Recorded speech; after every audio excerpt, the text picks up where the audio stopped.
우리 첨단 계략시교회는 2025년 사도적 신앙을 계승하는 교회라는 표어를 가지고 새로운 행진을 시작했습니다. 핵심 구절인 에베소서 2장 20절 말씀 우리 한 목소리로 같이 읽도록 하겠습니다. 시작. 너희는 사도들과 선지자들의 터 위에 세우심을 입은 자라. 그리스도 예수께서 친히 모퉁이 돌이 되셨느니라. 아멘.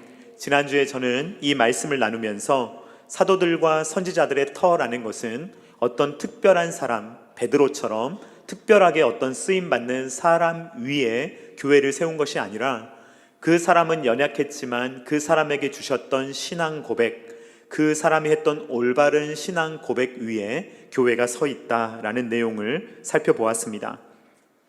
이 올바른 신앙 고백은 우리가 이 성경 66권을 요약하여 말할 때 사도신경, 십계명, 주기도문으로 요약할 수 있다라는 말씀을 드렸습니다. 사도신경은 우리의 믿음을, 십계명은 우리의 사랑을, 그리고 주기도문은 소망을 담고 있다라는 것입니다. 또 이 순서도 중요하다라고 말씀드렸습니다.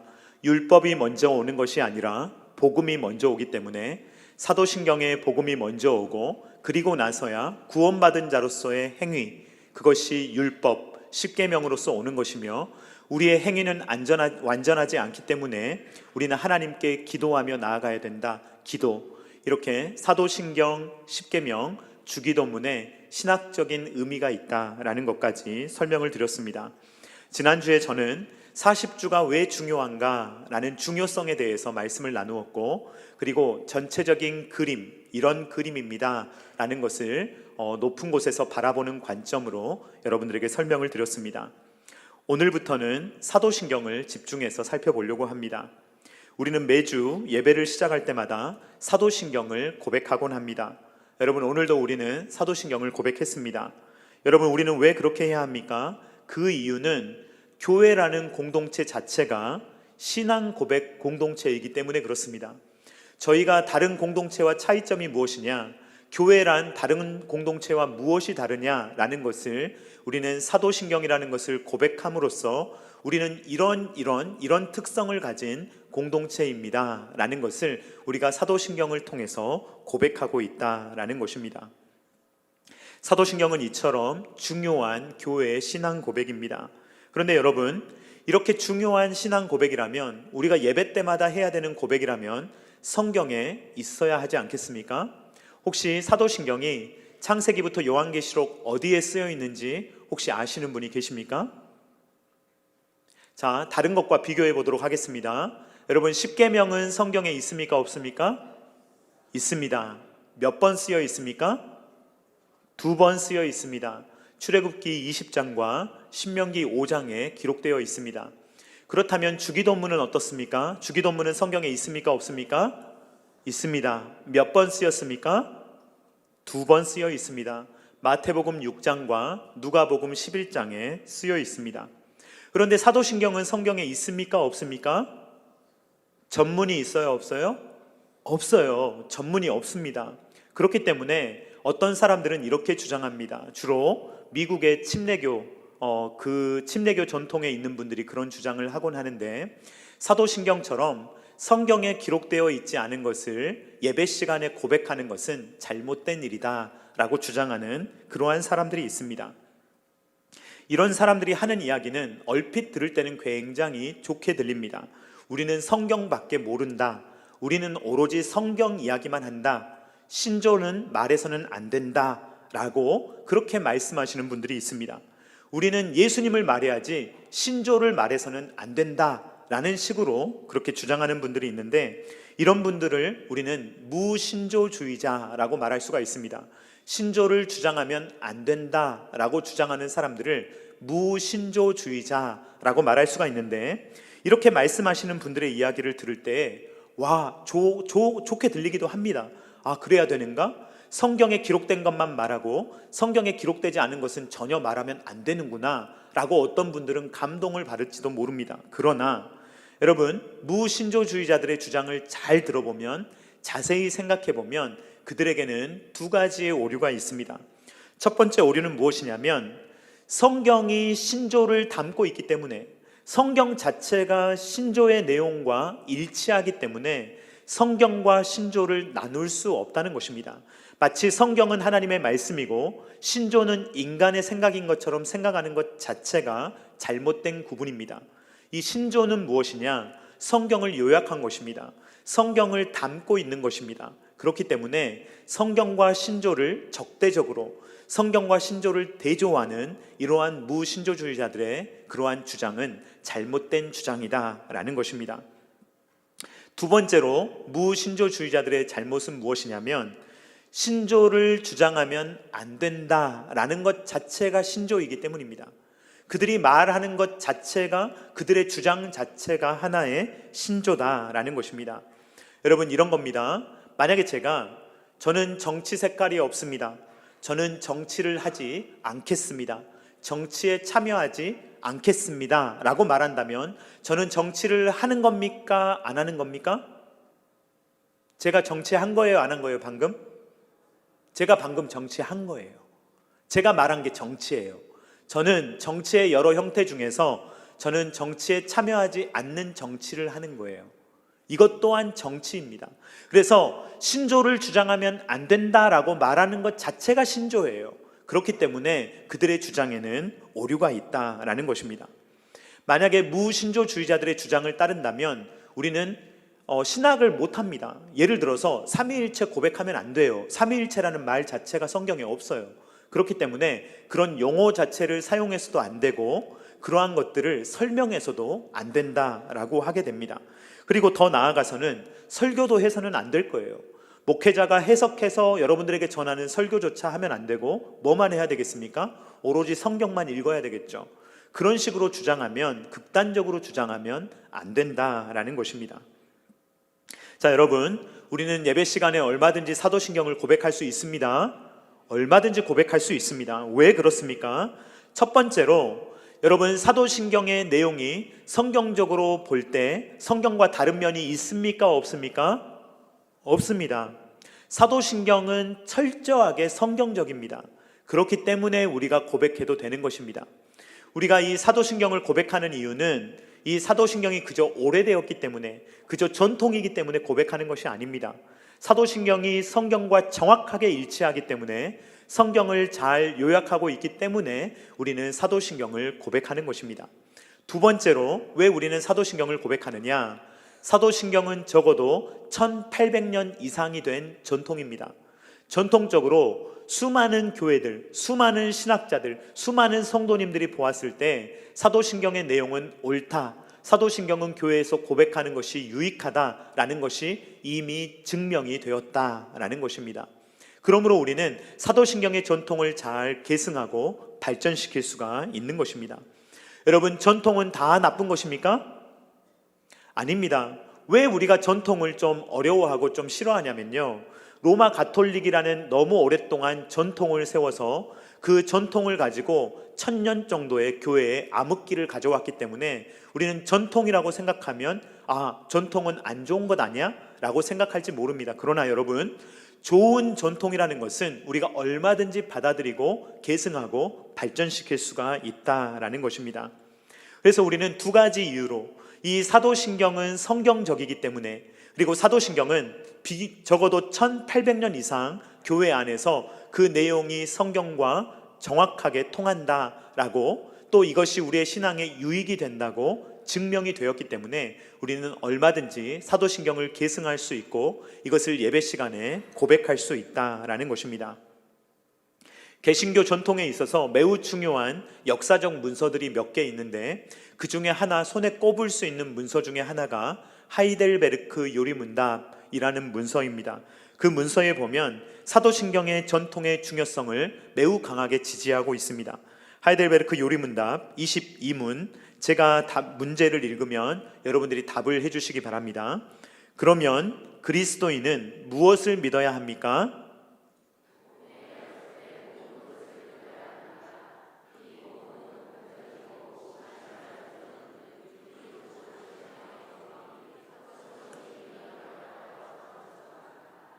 네, 여러분들에게 누군가가 물어봐요. 도대체 그리스도교는 무엇이냐? 도대체 신앙, 기독교 신앙이란 무엇이냐? 복음이란 무엇이냐? 그러면 여러분 무엇을 설명하면 되겠습니까?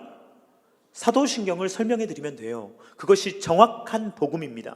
그래서 여러분들이 복음을 잘 요약하고 있는 사도신경을 다른 사람들에게 전도할 때도 사용할 수 있고 복음을 변증할 때도 사용할 수 있는 매우 유용한 그러한 도구가 바로 사도신경이라는 도구다라는 것입니다. 그러므로 어떤 분이 만약에 여러분들을 미혹한다면 여러분 넘어가지 마시기 바랍니다. 어떤 사람은요 이렇게 이야기를 해요. 너희 교회 혹시 사도신경 고백하니? 그 교회 이상한 교회야. 성경에 사도신경 안 나오는데 그런 거 고백하잖아. 이상하지 않니? 라고 하면서 여러분들을 미혹한다면 여러분 그분들이 이상한 분들이니 매우 조심하시기 바랍니다. 여러분 만약에 전도를 할 때 교회를 안 다니시는 분을 전도해요. 그러면 잘 하시는 거예요. 그런데 자꾸 교회 다니는 사람에게 와서 니네 교회 이상하지 않니? 니네 교회 좀 이상한데? 라는 식으로 이미 교회 다니고 있는 사람들을 자꾸 현혹하려고 하는 사람은 이단일 확률이 굉장히 높습니다. 그러므로 여러분 사도신경을 고백하니? 라는 것을 물어봄으로써 여러분들에게 우리 교회를 공격하려고 하는 어떤 시도가 있다면 여러분 그러한 허무맹랑한 이야기에 넘어가지 마시기를 주님의 이름으로 축원드립니다. 여러분 사도신경을 고백하는 교회가 사도신경을 고백하지 않는 교회보다 훨씬 더 정통교회일 확률이 높습니다. 그러므로 사도신경을 고백하는 것이 너무나도 성경적이며 좋은 전통이다라는 것을 꼭 기억하시기 바랍니다. 그러면 여러분 사도신경은 왜 사도신경일까요? 왜 사도신경이라는 이름이 붙어 있을까요? 여러분들이 그냥 탁 생각하실 때는 사도들이 했으니까 사도들이 적었으니까 사도신경이라고 하지 않을까라고 여러분들이 생각하실 수가 있습니다. 그러나 여러분 그렇지 않습니다. 이런 오해는 초대교회 때부터 있었어요. 초대교회 때 있었던 어떤 이야기, 전설 같은 이야기가 있는데요. AD 404년경에 쓰여진 루피누스라는 사람이 기록한 사도신경 주석서라는 책이 있는데 그 책을 보면 이런 이야기가 기록되어 있습니다. 루피누스가 적어놓은 이야기에 따르면 사도신경은 총 몇 개의 문장으로 되어 있냐면 12개의 문장으로 되어 있습니다. 자, 사도들이 몇 명입니까? 제자들이 12명이죠. 그래서 12명의 제자들이 한 문장씩 이야기했다라는 식의 전설이 예전에 떠내려온다라는 것입니다. 예를 들어서 베드로가 전능하사 천지를 만드신 하나님 아버지를 내가 믿사오며 라고 말하면 그 뒤를 이어서 안드레가 말했다라는 식입니다. 이러한 것이 필요했던 이유에 대해서 이 루피누스가 설명하기로는 이런 것입니다. 그때 당시에 이제 복음이 전파되어야 되는데 복음이 전파되려면 이제 교회가 흩어져야 됩니다. 사도들도 흩어져야 됩니다. 자, 그렇다면 오늘날 같으면 성경책을 다 들고 가거나 아니면 영상을 가지고 가거나 모든 것들을 다 가지고 갈 수 있는 시대입니다. 그러나 이 성경이 기록된 시기 초대교회 때 여러분 성경을 각자 가지고 갈 수 있습니까? 없습니까?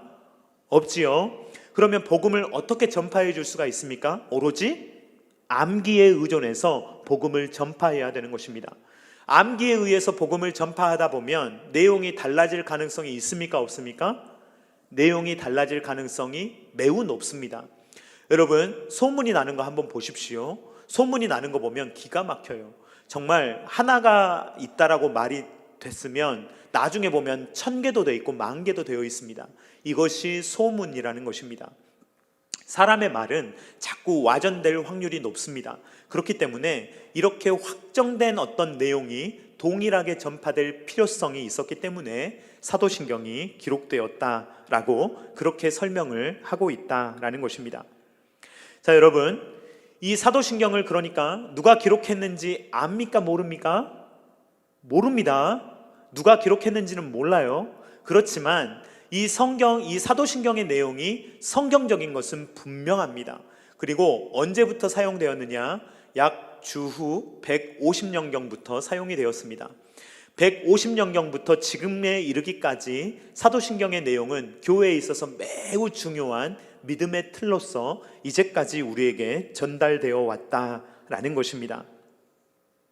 그래서 사도신경은 누가 썼는지 모르지만 성경에 전문이 기록되어 있지 않지만 그럼에도 불구하고 우리가 얼마든지 교회에서 고백할 수 있는 내용이고 안심하고 고백할 수 있는 내용이며 얼마든지 계승받고 계승해야 된다라는 것을 우리는 확인할 수가 있습니다. 자, 그러면 사도신경은 왜 등장하게 되었느냐? 사도신경의 기능이 있습니다. 첫 번째 기능은 무엇이냐면 이단을 분별하게 한다라는 것입니다. 여러분, 초대교회 때 나왔던 이단들과 오늘날 나와 있는 이단이 많이 다를까요? 거의 비슷할까요? 거의 비슷합니다. 조금 달라요. 어떤 면에서 조금 다르긴 한데 초대교회 때 주장했던 이단들의 주장이 오늘날 이단들의 주장과 거의 흡사합니다. 자, 그래서 그때 이 이단들을 가려낼 수 있도록 만들었던 도구가 무엇입니까? 사도신경이라는 도구입니다. 여러분, 사도신경을 잘 암송해 보시면 사도신경은 누구에 대한 고백입니까? 성부, 성자, 성령 하나님에 대한 고백입니다. 그런데 여러분, 분량을 한번 살펴보십시오. 성부 하나님에 대한 분량이 많습니까? 성자 예수님에 대한 분량이 많습니까? 성령 하나님에 대한 분량이 많습니까? 성부 하나님과 성령 하나님에 대한 내용은 별로 없어요. 대부분 누구에 대한 내용입니까? 예수님에 대한 내용이에요. 왜 그럴까요? 그때 당시에 나왔던 그 이단들의 대부분이 다 예수님을 오해해서 생긴 이단들이었기 때문입니다. 성부 하나님에 대한 이단들 별로 없어요. 성령 하나님에 대한 이단들 별로 없습니다. 그런데 예수님에 대한 이단이 너무 많은 거예요. 그렇기 때문에 사도신경은 예수님에 대해서 이런 생각을 만약에 갖는다면 그것은 옳은 것이지만 여기에서 벗어나면 그것은 이단이야 라는 것을 알려주기 위해서 사도신경이 기록되어 있다라는 것입니다. 저는 이단들에 대해서 설명할 때 틀린 그림 찾기로 설명을 드리곤 합니다. 이단도 성경을 사용합니다. 이단도 교회처럼 생겼어요. 그런데 여러분, 자세히 들여다보면 틀린 그림 찾기 두 개를 자세히 놓고 보면은 자세히 보면 다릅니까? 똑같습니까? 다르죠? 이단도 마찬가지입니다. 분명히 성경 이야기를 해요. 그런데 성경 말고 다른 이야기를 합니다. 분명히 예수님 이야기를 해요. 그런데 우리가 믿는 예수님이 아니에요. 다른 예수님이에요. 그렇기 때문에 이단이라고 부르는 것입니다. 자, 여러분, 사도신경은 이단을 분별할 수 있게 해줍니다. 오늘날도 마찬가지입니다. 여러분, 오늘날도 우리가 사도신경을 올바로 알고 사도신경의 내용을 올바로 고백한다면 우리는 이단에 현혹되지 않을 수 있는 줄로 믿습니다. 그래서 이단을 분별하게 하는 그러한 기능이 있구나라는 것을 먼저 확인할 수가 있습니다. 자, 두 번째 사도신경의 기능은 무엇이냐? 신앙을 고백하는 것을 돕는 역할을 합니다. 초대교회 때 이 세례자가 세례를 받게 되면 보통 세례 교육을 3년 정도 받았습니다. 3년 정도 교회 안에서 교육을 받고 그리고 나서 본인의 신앙을 진짜로 고백하게 되면 그때 이 사도신경의 내용을 고백하게 함으로써 세례를 베풀었다라는 것입니다. 215년경에 쓰여진 히폴리투스라는 사람이 쓴 사도적 전통이라는 책이 있는데 그 책을 보면 사도신경을 초대교회에서 어떻게 사용했는지를 잘 알려주고 있습니다. 세례를 베푸는 사람은요, 세례를 받는 사람에게 사도신경의 이 흐름에 따라서 물어보고 3번 물어보고 3번 세례를 줍니다. 어떻게 하냐면요, 그대는 전능하신 하나님 아버지를 믿습니까? 라고 물어보면 이제 수세자가 뭐라고 대답합니까? 내가 믿습니다 라고 고백하면 한번 세례를 줘요. 그리고 나서 두 번째로 물어봅니다. 그대는 하나님의 아들 성령으로 말미암아 마리아에게서 나시고 본디오 빌라도의 치하에서 고난당하시고 죽으셨다가 장사되셨다가 3일째에 죽은 사람들 가운데서 다시 살아나셔서 하늘로 오르셔서 하나님의 오른쪽에 앉아 계시다가 거기로부터 살아있는 사람들과 죽은 사람들을 심판하러 오실 예수님을 믿습니까? 라고 물어보면 뭐라고 대답합니까? 내가 믿습니다 라고 대답해요. 그러면 또 세례를 줘요. 세 번째로 묻습니다. 성령을 믿으며 거룩한 보편교회와 몸의 부활을 믿습니까? 라고 물으면 또 수세자가 뭐라고 대답합니까? 내가 믿습니다 라고 대답하면 또 한 번 세례를 주는 것입니다. 이것이 초대교회의 전통이었습니다. 그래서 저도 세례를 베풀 때 한 번에 줄 수 있지만 성부, 성자, 성령 이렇게 3번 손을 담가서 세례를 주는 것입니다. 이 전통을 제가 따르는 것입니다. 자, 이때 이 수세자가 뭐라고 고백했습니까, 여러분? 누가 믿습니다? 내가 믿습니다 라고 고백했습니다. 우리 옆에 계신 분들과 한번 인사하겠습니다. 내가 믿습니다. 다시 한번 고백하겠습니다. 내 신앙입니다. 사도신경은 무엇으로 시작됩니까? 전능하사라고 시작되죠. 그런데 라틴어 원문을 보면 크레도라고 시작이 됩니다. 이 말은 무슨 말이냐면 내가 믿습니다 라는 말로 시작이 됩니다. 가장 먼저 나오는 말이 나예요. 내가 믿습니다 라는 말로 이렇게 사도신경이 시작되고 있습니다. 크레도라는 말을 문자적으로 잘라서 해석을 하면 크레, 앞에 나와 있는 크레라는 말은 심장을 가리키는 단어입니다. 심장, 그리고 도라는 말은 내가 드린다, 내가 준다 라는 말입니다. 합치면 무슨 말이겠습니까? 내가 심장을 드립니다.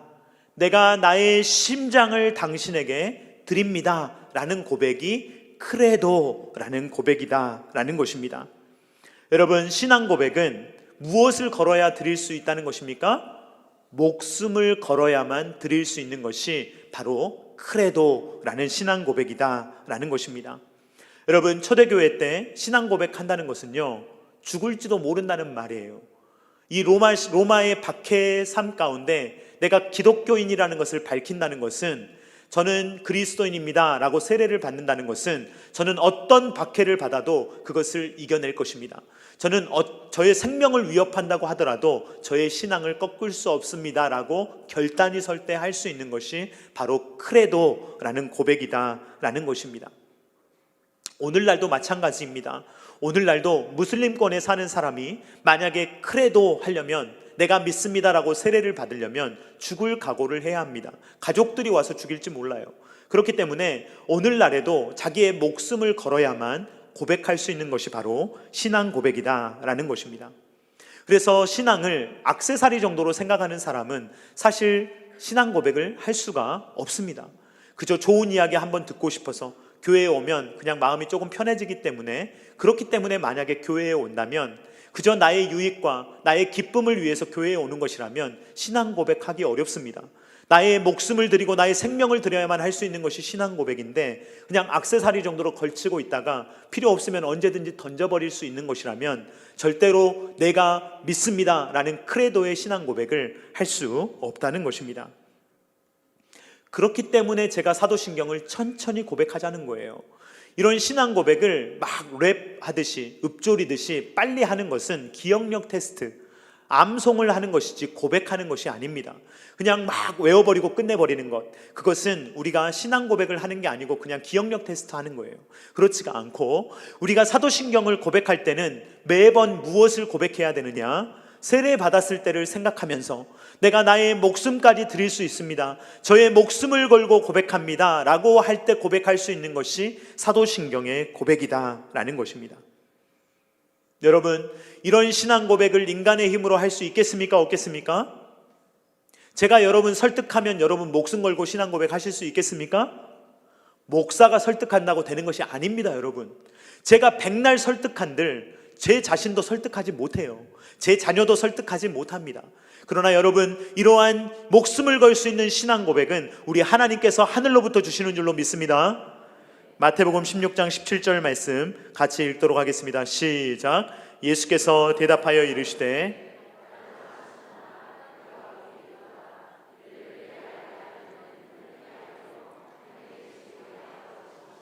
아멘. 하늘에 계신 우리 하나님께서 우리에게 믿음을 주시면 우리의 목숨을 걸고 신앙 고백할 수 있는 용기가 생기며, 그리고 이것이 바로 복된 삶이다, 네가 복받았다 라고 이야기를 하고 계시는 것입니다. 이렇게 신앙 고백은 내 목숨을 걸어야 가능한 거예요. 그래서 우리가 믿습니다 라고 말하기 이전에 뭐라고 말해야 됩니까? 내가 믿습니다, 내가 고백합니다 라고 말할 수 있어야 한다라는 것입니다. 오늘 우리가 읽은 본문의 말씀은 예수님께서 크레도를 물어보고 계시는 장면입니다. 예수님은 제자들과 함께 나사로의 장례식장에 나타나셨어요. 그런데 마르다와 마리아는 너무 애가 타고 힘들었어요. 왜냐하면 예수님이 나사로가 살아있을 때 만약에 오셨다면 우리 오빠가 죽지 않았을 텐데 라는 마음인 거예요. 그런데 예수님께서 너무 늦게 나타나시는 바람에, 그런 바람에 우리 오빠가 죽어버렸구나 라는 생각을 갖고 있는 것입니다. 나사로는 이미 죽었고 무덤에 들어간 지 4일이나 되었습니다. 요한복음 17장 17절 말씀 같이 읽도록 하겠습니다. 시작. 예수께서 와서 보시니 나사로가 무덤에 있은지 이미 나으리라. 육신이 이미 부패하기 시작했고 그 부패한 육신에서 지금 막 냄새가 나는 중이에요. 동굴을 뚫고 냄새가 흘러나오는 상황입니다. 이럴 때 예수님께서 이렇게 물어보시는 거예요. 요한복음 11장 25절로 26절 말씀 같이 읽겠습니다. 시작. 예수께서 이르시되 나는 부활이요 생명이니 나를 믿는 자는 죽어도 살겠고 무릇 살아서 나를 믿는 자는 영원히 죽지 아니하려니 이것을 내가 믿느냐. 아멘. 여러분, 장례식장에 수많은 사람들이 있잖아요. 그런데요, 예수님께서 꼭 집어서 누구에게 말씀하고 계십니까? 마르다에게 물어보고 계세요. 그러면서 마르다야, 이것을 네가 믿느냐라는 것을 물어보고 계신다라는 것입니다. 여기에 수많은 성도님들이 앉아 계시지만 우리 하나님께서 궁금해하시는 것은 다른 사람의 생각이 아닙니다. 목사의 생각이 아니에요. 문영원 목사가 예수님을 믿느냐, 그걸 지금 예수님께서 궁금해하시는 것이 아닙니다. 여러분들의 부모님이, 여러분들의 배우자가 지금 예수님을 믿느냐, 그걸 예수님께서 궁금해하시는 것이 아니에요. 예수님께서 궁금해하시는 것은 무엇입니까? 바로 여러분의 신앙이 궁금하신 거예요. 여러분 각자에게 물어보십니다. 이것을 네가 믿느냐? 우리 주님께서 여러분 한 사람 한 사람에게 물어보고 계신다라는 것입니다. 저는 엄청 소심하고 내성적인 사람입니다. 그래서 식당에 가면요, 저는 주문을 잘 못해요. 이 사람이 바쁘게 돌아다니면 손을 들고 잘 부르지도 못합니다. 기계가 있어서 얼마나 좋은지 몰라요. 요즘에는 막 기계 누르면 이렇게 되니까요. 그래서 저는 주문을 누가 대부분 다 해주냐면요, 제 아내가 다 해줍니다. 그래서 얼마나 잘 맞나 몰라요. 그런데 여러분, 신앙 고백은요, 제가 해야 되는 거예요. 제 아내가 대신해 줄 수 없어요. 부모님이 대신해 줄 수 있는 것이 아닙니다. 그 누구도 대신해 줄 수 없는 것입니다. 제가 해야 되는 거예요.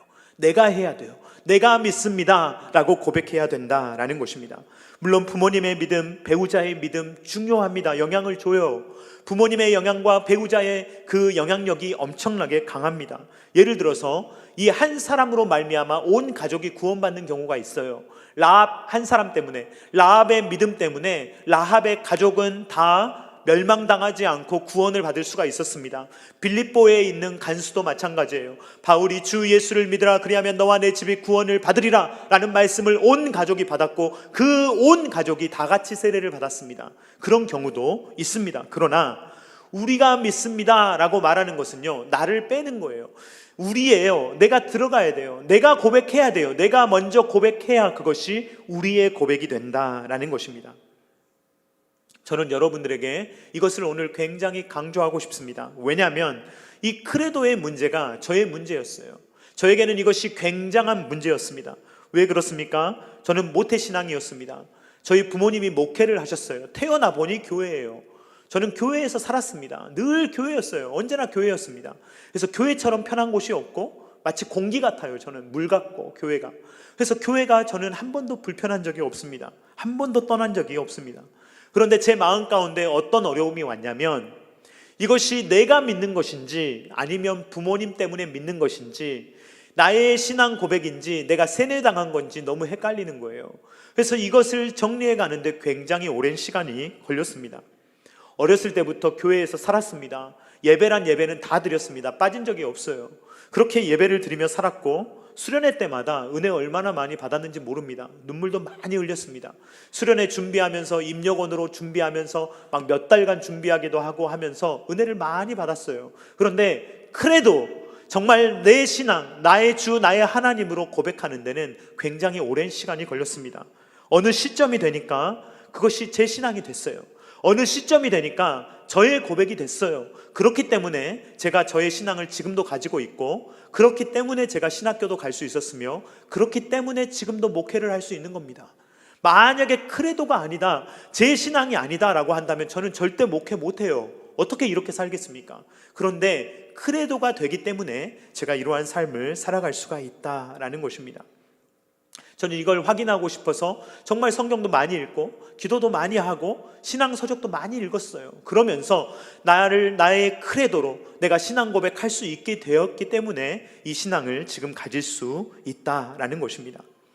사랑하는 성도님들, 예수님께서 오늘 저와 여러분들 각자에게 물어보십니다. 네가 나를 믿느냐? 나를 믿느냐라고 물으실 때 저 사람, 다른 사람의 신앙을 물어보는 것이 아니라 누구의 신앙을 물어보십니까? 여러분들의 신앙을 물어보십니다. 여러분, 여기에 내가 믿습니다 라고 고백할 수 있는 저와 사랑하는 성도님들 다 되실 수 있기를 주님의 이름으로 축원드립니다. 당장 안 될지도 몰라요. 당장 안 나올지도 몰라요. 그러나 여러분, 당장 안 나오더라도 계속 말씀 읽고 기도하시면서 하나님 앞에 구하십시오. 특별히 우리 어린 자녀들, 나의 주 나의 하나님으로 고백할 수 있기를 바랍니다. 부모님의 하나님으로 믿지만 나의 하나님으로 고백해야 돼요. 나의 하나님, 내가 믿습니다. 그것을 사도신경을 고백할 때마다 하는 것입니다. 그냥 사도신경을 암송하고 끝내버리는 것이 아니라 사도신경을 고백할 때마다 내가 믿습니다. 다른 사람이 뭐라 해도 믿습니다. 만약에 불이익이 온다고 하더라도 저는 믿습니다. 이 믿는 신앙을 절대로 포기할 수 없습니다 라고 고백할 수 있는 진짜 신앙인이 되어야 하는 것입니다. 내가 믿습니다. 저의 심장을 들여 믿습니다. 저의 목숨을 들여 믿습니다 라고 고백하며 진짜 믿음, 흔들리지 않는 믿음, 꺾이지 않는 믿음으로 승리하며 살아갈 수 있는 저와 사랑하는 성도님들 다 되실 수 있기를 주님의 이름으로 축원드립니다. 주님의 이름으로 축원드립니다. 우리 같이 찬양하도록 하겠습니다. 우리 사도신경 같이 찬양하도록 하겠습니다.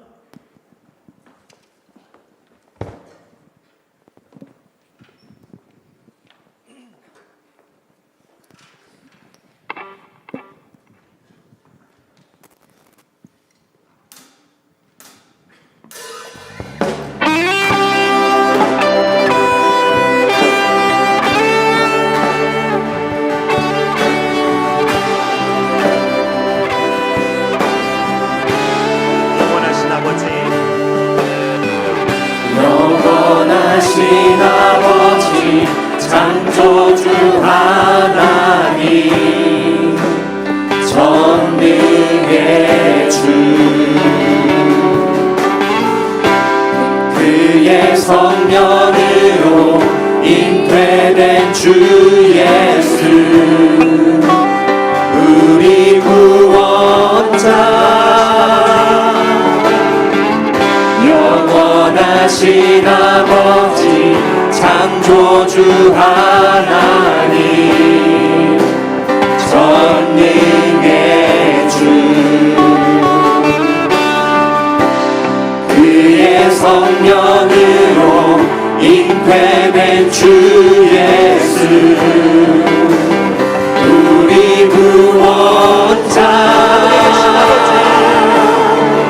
하늘에 계신 아버지 독생자 구주 예수 성령 하나님 믿으며 삼위일체 믿네 몸이 다시 사는 것과 영원히 살 것을 나는 믿네 예수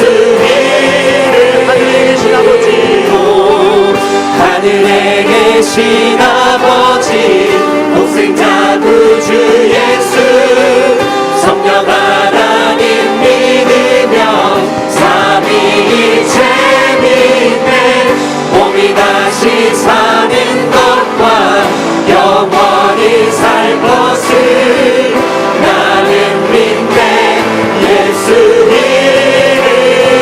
이름으로 심판자 되신 주님 십자가에 달려 우리 용서했네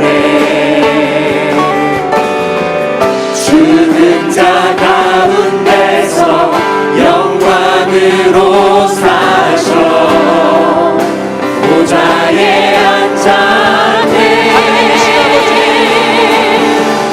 하늘에 계신 아버지 구주 예수 성령 하나님 믿으며 삼위일체 믿네 몸이 다시 사는 것과 영원히 살 것을 나는 믿네 예수 이름으로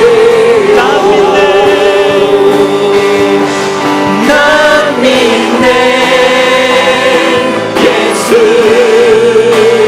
난 믿네 주의 구원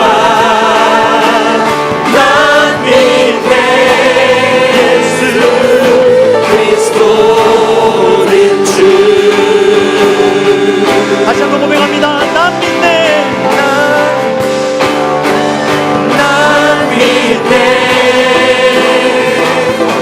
예수 난 믿네 주의 구원 난 믿네 예수 그리스도는 주 나는 믿네. 영원한 삶.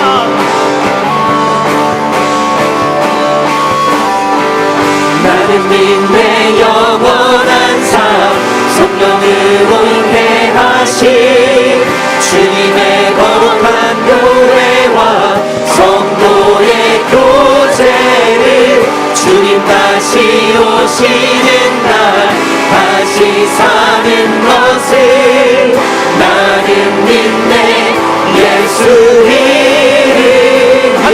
이름으로 하늘에 계신 아버지 독생자 구주 예수 성령 하나님 믿으며 삼위일체 믿네 몸이 다시 사는 것과 영원히 살 것을 나는 믿네 예수 이름으로 하늘에 계신 아버지 독생자 구주 예수 성령 하나님 믿으며 삼위일체 믿네 몸이 다시 사는 것과 영원히 살 것을 나는 믿네 예수 이름으로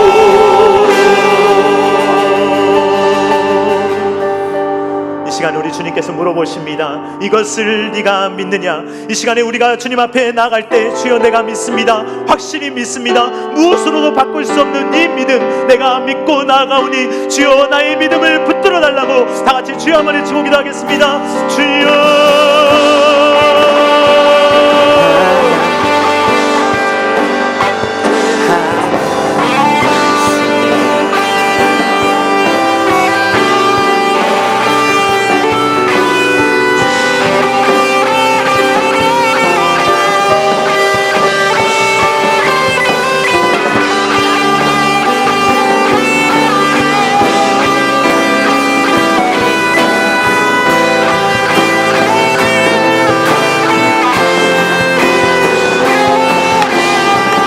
나는 믿네 영원한 삶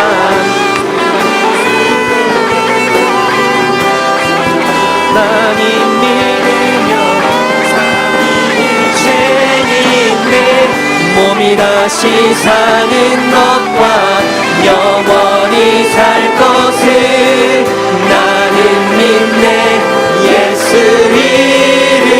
이름으로 하늘에 계신 아버지 독생자 구주 예수 성령 하나님 믿으며 삼위일체 믿네 몸이 다시 사는 것과 영원히 살 것을 나는 믿네 예수 이름으로 하늘에 계신 아버지 독생자 구주 예수 성령 하나님 믿으며 삼위일체 믿네 몸이 다시 사는 것과 영원히 살 것을 나는 믿네 예수 이름으로.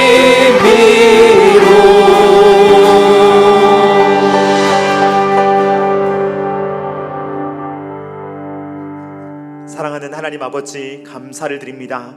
우리에게 이 사도신경의 전통이 얼마나 중요한 것인지, 또 우리에게 얼마나 소중한 것인지를 우리로 하여금 깨닫게 하시며, 내가 믿습니다, 크레도라고 고백하는 것이 나의 심장과 목숨을 들여 고백하는 것임을 우리로 하여금 깨닫게 하시니 감사를 드립니다. 주여, 사도신경을 고백할 때마다 암송하고 끝나지 않도록 도와주시고, 살아있는 나의 믿음을 주님 앞에 매주 매일 고백하며 살아갈 수 있도록 주님 역사하여 주시옵소서. 주님, 교회가 다른 것은 잃어버리더라도 신앙 고백만은 잃어버리지 않도록 도와주시고, 교회가 올바른 신앙 고백 위에 세워져 있다는 것을 기억하며, 이 세상이 아무리 변할지라도 우리의 신앙 고백은 변치 말게 하시며, 이 세상이 아무리 교회를 핍박한다 하더라도 이 변치 않는 신앙 고백을 붙들며 살아갈 수 있는 주님의 교회가 될 수 있도록 우리 참단 게라시 교회를 붙들어 주시옵소서. 주님, 우리 사랑하는 성도님들의 삶 가운데 주님 함께하여 주시되, 특별히 신앙 고백할 수 있는 은혜를 허락하여 주시옵소서. 억지로 할 수 없습니다. 가르칠 수도 없습니다. 주님 만나 주시옵소서. 주님 말씀하여 주시옵소서. 그리하여서 다른 사람 때문에 고백하는 것이 아니라 내가 믿습니다 라고 고백함으로 누가 흔들어도 흔들리지 않는, 누가 꺾어도 꺾이지 않는 믿음을 가지고 승리하며 살아갈 수 있는 모든 하나님의 사람들, 모든 주의 백성들, 모든 주일학교 학생들 될 수 있도록 주님께서 은혜를 허락하여 주시옵소서. 이제는 우리 구주 예수 그리스도의 십자가의 무한하신 은혜와 독생자 아들을 아낌없이 내어주신 성부 하나님의 사랑하심과 성령 하나님의 감동, 감화, 역사, 교통하심이, 네가 이것을 믿느냐라고 물으실 때 주여 내가 믿습니다, 크레도라고 고백하며 나의 심장을 드리며 목숨을 걸고 주님 이 신앙생활을 하기를 원하며 그렇게 살아가기를 원하는 사랑하는 모든 주의 자녀들의 머리 위에와 각 가정과 주님께서 피로 값주고 사신 첨단 게라시교회 위에와 조국과 세계 열방 가운데 이제로부터 영원토록 함께 있기를 간절히 축원하옵나이다. 아멘.